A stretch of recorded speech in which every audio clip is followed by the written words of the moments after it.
The movie is set in a dystopian America where a deadly pandemic has spread through some northern states. The weird thing about this pandemic is that anyone who speaks will die. A news report shows graphic images of some people that fell victim to the pandemic. In another video, a terrified woman is seen recording herself while inside a car. Her daughter's mouth has been taped shut so that she doesn't scream, and the woman is holding a sign which mentions, "Don't make noise." Too bad tweeting doesn't also get people killed. Due to all of this, the government has declared a state of emergency while suggesting everyone stay indoors and switch off their phones. Just a few days later, the pandemic has already decimated parts of the country. In an underground metro, there's blood and dead bodies everywhere. The surviving passengers have taken refuge inside train carriages, nervously hoping for the catastrophe to end. Suddenly, a baby starts crying and his mother fails to make him stop. Terrified of the noise, a group of passengers proceed to kick the baby out of the train, but the mother decides to leave with him. Sadly, her decision turns out to be fatal, as in just a matter of seconds, something catches up to them. Following this, the movie rewinds back to the time where it all started. A group of archaeologists are digging through uncharted caves in Pennsylvania, 1,000 feet beneath the Appalachian Trail. They come across a massive, never-before-seen dark chamber and begin to celebrate. However, suddenly, they hear strange noises coming from inside of it, and lo and behold, the researchers come under attack by unknown flying creatures who instantly kill them and fly out of the mine. The movie then cuts to a high school in Montclair, New Jersey. A deaf teenager named Ellie is waiting for a bus when she realizes that a bunch of douchebags are mocking her for being deaf. She ignores them and decides to walk back home. Ellie lost her hearing ability in a car accident 3 years ago. She also lost her paternal grandparents in the crash. She communicates with others through sign language, lip reading, and speaking. Also, douchebag detection. Meanwhile, a guy named Rob shows up and offers to walk her home. They both have a major crush on each other, but always fall short of admitting it. At work, Allie's father Hugh gets a call from his wife Kelly, who informs him that their daughter was again bullied at school. This upsets him, but there's not much he can do about it. Ever since Ellie lost her hearing ability, Hugh and Kelly have become very protective of their daughter and often have fights about it. Ellie lives with her parents, brother Jude, and terminally ill maternal grandmother Lynn. The Andrews family also have a pet dog, Otis. At night, Rob sends Ellie a fascinating video of a colony of what looks to be bats flying somewhere. At 3 a.m., Kelly wakes Ellie up and asks her to come downstairs. She notices that her entire family is in the living room, glued to the TV, looking worried. All windows are closed and the fireplace has been covered by plastic. The TV is reporting that several U.S. cities are under attack by an unknown species of pterosaur-like creature referred to as Veps. They are unleashed onto humanity when some researchers blasted through the ancient rock fall that was sealed off for millions of years. The creatures can kill humans in a matter of seconds and use a noise to locate their prey. Because of this, the U.S. government has declared a state of emergency and asked people to stay indoors and to be quiet. As everyone watches the news in horror, Ellie suggests that they head to the countryside, as it is both quieter and safer. Hugh agrees, and everyone starts packing their belongings. One of Hugh's friends, Glenn, also joins them, and together they set out for the countryside. Later, Ellie and her family stop at a gas station to refuel their cars. She uses the opportunity to take Otis out to pee, while Hugh tries to keep his son Jude entertained. Suddenly, he hears Ellie screaming and quickly runs to her. A man has held her at gunpoint and is demanding keys to Hugh's car. Hugh is about to comply, but Glenn shows up to his rescue and shoots the robber in the foot. Terrified, the Andrews take the man's gun and drive away, leaving the robber to be killed by the creatures. However, before they can get far, the group comes across a massive traffic jam that's blocking all the interstate highways. Glenn proposes an alternative and they go off-road. While driving through the countryside, Glenn suddenly comes across a herd of fleeing deer. He quickly swerves his car in order to avoid a crash, but ends up tumbling down the embankment. The Andrews immediately go to check on him and find him alive. Sadly, he is trapped inside the car. The family tries everything to save Glenn, including using a nut wrench to open the door and calling 911, but nothing works. At last, Glenn realizes that he is eventually going to bleed out, so he asks Hugh to hand him his gun and leave with his family. Distraught, Hugh doesn't want to leave his best friend alone, but for the sake of his family, he agrees. Unfortunately, just as the family is about to leave, Otis senses something and starts barking repeatedly. This attracts the Veps, and they attack the vehicle with tremendous intensity. Just when all hope seems to be lost, Glenn, who is still trapped inside the car, starts firing his gun to lure the creatures towards him. He manages to save the Andrews temporarily, but gets himself killed in the process. All this time, Otis keeps on barking, hence, left with no choice, Hugh makes makes the difficult decision and lets the dog out of their car to die. The Andrews then realize that they can't drive away in their car without attracting the Veps, so they decide to abandon it. Hugh lights his car on fire to distract the Veps and sets out on foot with his family to find a shelter. They walk for hours, and Lynn struggles to keep up with her coughing, putting the family at risk. By evening, the family comes across an isolated house surrounded by a high fence and a locked gate. When they try getting in, the gate makes a noise and attracts the Veps. Soon, the homeowner also comes out with a gun, seemingly unaware of the current situation. She tries threatening the intruders, but the Veps immediately swarm her and rip her apart. Damn, she didn't deserve that. After the incident, Hugh looks around the property for an alternate exit and comes across a storm drain tunnel that leads into the compound. He ventures into the property first to make sure it's safe. After getting the green light from Hugh, Ellie and the others enter the tunnel, but inside, Jude comes across a rattlesnake which makes him scream and attracts the Veps. The Veps kill the snake, but they also bite Kelly's leg. With time running out, Hugh quickly operates a wood chipper to distract the creatures and shreds them to death.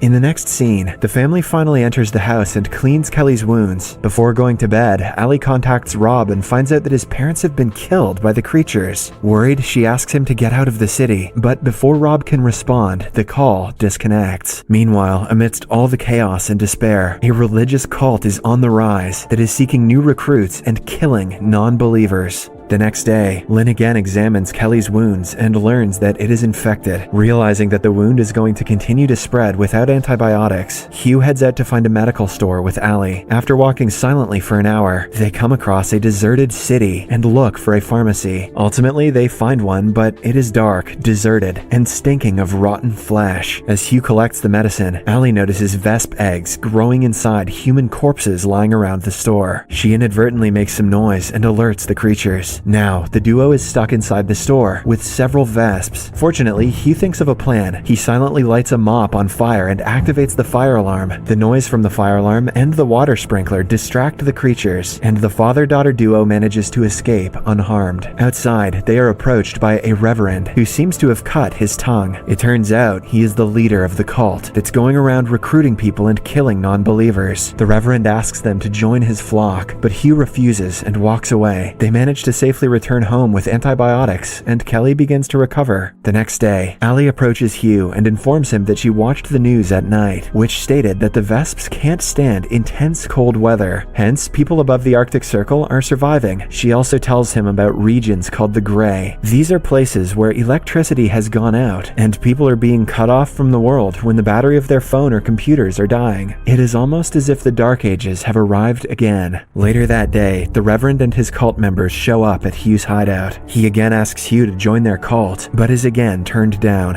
As Hugh proceeds to go back inside, the Reverend stops him and writes him a creepy note, which reads, "The girl is fertile." Hugh looks them up and down and goes back inside. The Reverend and his cult members assume Hugh is going to fetch his fertile daughter for them, but he returns with a damn rifle instead. However, the lunatics are unfazed, as they know Hugh won't shoot them, which would create a loud noise and jeopardize his family. Despite this, Hugh takes the safety of the rifle off, and the cult members finally go away. Later that evening, Ellie gets a message from Rob. He tells her that he is headed north of the country to the refuge. It is a place where all the people can be safe from the creatures. But before Ellie gets to ask him more about it, she loses her phone signal. At midnight, Hugh and Kelly wake up to noises coming from outside. He grabs his rifle and checks the main door, while Kelly wakes Lynn and Jude up. Hugh doesn't see anyone at the door. However, when Jude checks, he notices a little girl his age standing outside. The girl looks afraid, so Kelly decides to let her in. Worried, the Andrews family provides her with a warm blanket and asks her how she got here, but the little girl does not respond. Just then, Kelly notices some scars on the girl's jaw, and Hugh inspects her mouth. They discover to their horror that the girl doesn't have a tongue. She is a member of the Reverend's cult and most likely sent by him. The Andrews family have been set up. They check her waist and realize that she's been strapped with multiple mobile phones. Meanwhile, Ellie wakes up in her room and notices a phone taped taped to a cross on her window. The phone alarm suddenly starts to go off and attracts the creatures, freaking Ellie out. The phones strapped to the little girl also start to go off, and the family scrambles to take them off. Hugh dumps the phones in the water while Ellie runs into the living room. As everything is happening, the creatures start breaking their windows. Hugh and Jude try to keep the Veps out, while Ellie and others go into the basement to hide. Unfortunately, masked cult members had been waiting for Ellie, and they grab her from the basement. Kelly attacks the men, but they kick her into the wall, knocking her down. The men carry Ellie out, and the little girl also goes with them. Enraged, Lynn leaves the safety of the house and follows the men outside. She grabs 2 of the 3 men and signals Ellie to flee. The girl obliges, and as soon as she reaches a bit far, Lynn, who is still holding the cult members, starts screaming at the top of her lungs. This eventually attracts the Veps, and they rip the 3 humans to shreds. The rest of the family also comes outside, but all they can do is watch in horror. Just then, the Reverend shows up and abducts Ellie. Before leaving, he even taunts Hugh to stay silent. However, taking advantage of the rain, Hugh, Kelly, and Jude quietly follow them and launch a surprise attack. An enraged Hugh strangles the cult leader with a rifle, but the Reverend stabs him with a knife in the waist. However, Hugh summons all his strength and again gets back up. He uses his late best friend Glenn's classic headbutt and knocks the cult leader down as Kelly takes the other cult members out. She then helps her husband by taking the knife out of his waist. The Reverend attempts to get up, but Hugh again gets on his case. This time, he hammers the cult leader to death with the rifle. After the encounter, the Andrews family returns home, while the tongueless girl walks away with her mother. Following this, the movie fast forwards by a few weeks, where the family is seen trekking across the country. They initially arrive at the safe haven that is the refuge. In the final scene, Ellie and Rob are hunting Veps in the forest. The movie ends as Ellie wonders whether the Veps will adapt to the cold, and if the humans will adapt to the life of silence, like she did when she lost her hearing.